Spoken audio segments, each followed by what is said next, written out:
गौतम बुद्ध का जीवन एक महान प्रेरणा का स्रोत है। उनका जीवन संघर्ष, जिज्ञासा, ज्ञान और आत्मबोध से भरा हुआ था।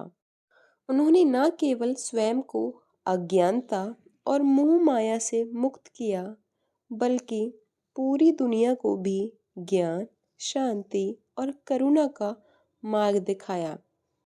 आज के युग में जब विद्यार्थी और युवा तनाव, असफलता और जीवन की अनिश्चितताओं से घिरे रहते हैं, तब गौतम बुद्ध की कहानियाँ और उपदेश उन्हें सही दिशा में आगे बढ़ने के लिए प्रेरणा दे सकते हैं।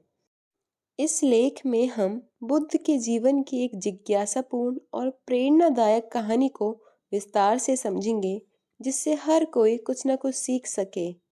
गौतम बुद्ध का जन्म 563 ईसा पूर्व में कपिलवस्तु के एक शाही परिवार में हुआ था। उनका असली नाम सिद्धार्थ गौतम था और वे राजा शुद्धोधन के पुत्र थे। उनके जन्म के समय एक भविष्यवाणी की गई थी कि यह बालक या तो एक महान सम्राट बनेगा या एक महान संत। राजा शुद्धोधन नहीं चाहते थे कि सिद्धार्थ संन्यास की ओर आकर्षित हो, इसलिए उन्होंने उन्हें हर प्रकार की सुख सुविधा दी और महल के अंदर ही उनका पालन पोषण किया। लेकिन सच्चाई से कब तक किसी को दूर रखा जा सकता है। एक दिन सिद्धार्थ अपने रथ पर सवार होकर महल से बाहर निकले।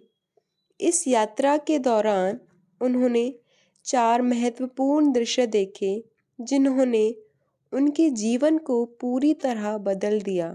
पहला, एक वृद्ध व्यक्ति। उन्होंने देखा कि इंसान बूढ़ा हो जाता है और उसका शरीर कमजोर हो जाता है। दूसरा, एक बीमार व्यक्ति। उन्होंने देखा कि बीमारियां जीवन का हिस्सा है जिससे कोई बच नहीं सकता। तीसरा, एक मृत व्यक्ति। उन्होंने देखा कि मृत्यु अटल सत्य है और हर व्यक्ति को एक दिन मरना ही पड़ता है। और चौथा, एक सन्यासी। उन्होंने देखा कि एक सन्यासी बिना किसी मोह माया के आनंद पूर्वक जीवन व्यतीत कर रहा था। इन 4 दृश्यों ने सिद्धार्थ के मन में गहरा प्रभाव डाला।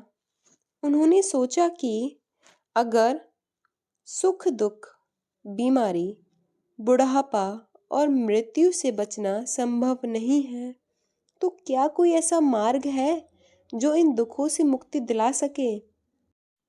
इसी सवाल ने उन्हें संन्यास की ओर प्रेरित किया। सिद्धार्थ ने 29 वर्ष की उम्र में अपना महल, परिवार और राजपाट छोड़ दिया और सत्य की खोज में निकल पड़े। वे कई महान संतों और गुरुओं के पास गए, लेकिन उन्हें कोई ठोस उत्तर नहीं मिला। इसके बाद उन्होंने कठोर तपस्या करने का निर्णय लिया। वे जंगलों में गए और 6 वर्षों तक घोर तपस्या की। उन्होंने खाने पीने तक का त्याग कर दिया और शरीर को अत्यधिक कष्ट दिया, लेकिन फिर भी उन्हें सत्य की प्राप्ति नहीं हुई। तभी उन्हें एहसास हुआ कि अत्यधिक भोग, विलास और अत्यधिक तपस्या दोनों ही सही मार्ग नहीं है। सत्य का मार्ग मध्यम मार्ग है। उन्होंने अपना कठोर तप छोड़ दिया और शरीर को आवश्यक भोजन दिया। इसके बाद वे एक पीपल के वृक्ष, बोधि वृक्ष के नीचे ध्यान करने बैठे और संकल्प लिया कि जब तक उन्हें ज्ञान की प्राप्ति नहीं होगी, वे वहां से नहीं हटेंगे। कई दिनों तक ध्यान करने के बाद उन्हें सम्यक ज्ञान की प्राप्ति हुई और वे सिद्धार्थ गौतम से गौतम बुद्ध बन गए।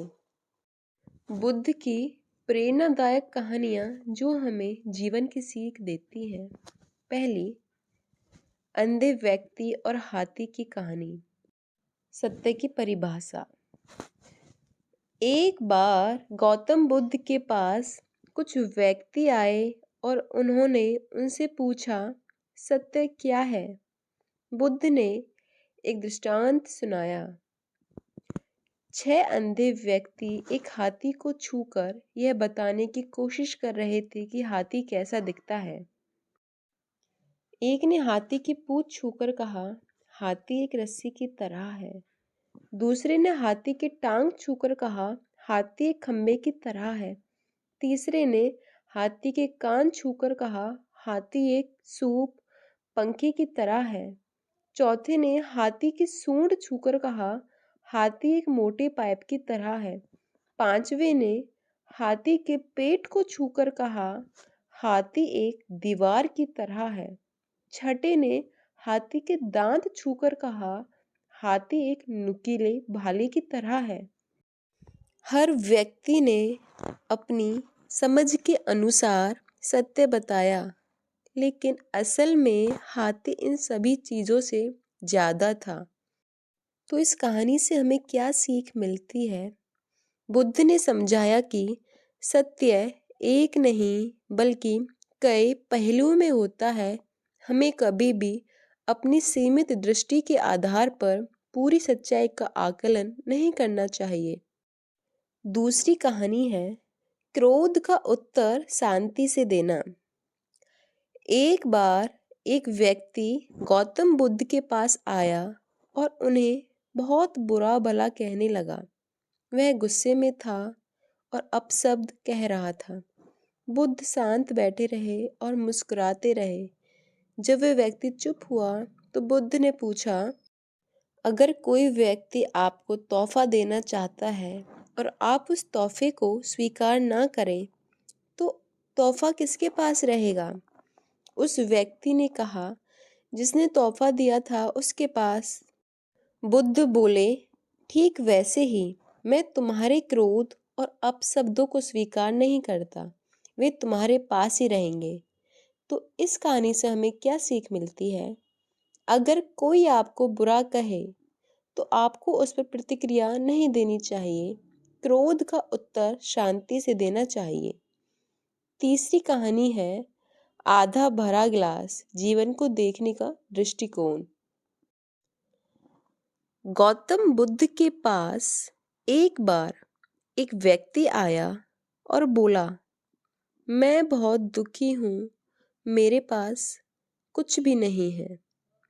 बुद्ध ने उसे पानी का एक गिलास दिखाया और पूछा, यह गिलास आधा खाली है या आधा भरा? उस व्यक्ति ने कहा, यह आधा खाली है। बुद्ध बोले, अगर तुम इसे आधा भरा हुआ देखो तो तुम खुश रहोगे, लेकिन अगर तुम इसे आधा खाली देखोगे तो हमेशा दुखी रहोगे।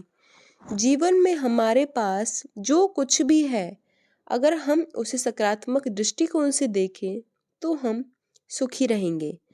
तो इस कहानी से हमें क्या सीख मिलती है? जीवन को हमेशा सकारात्मक दृष्टिकोण से देखना चाहिए। हमारी सोच ही हमारी खुशी और दुख का कारण बनती है। जय श्री राम।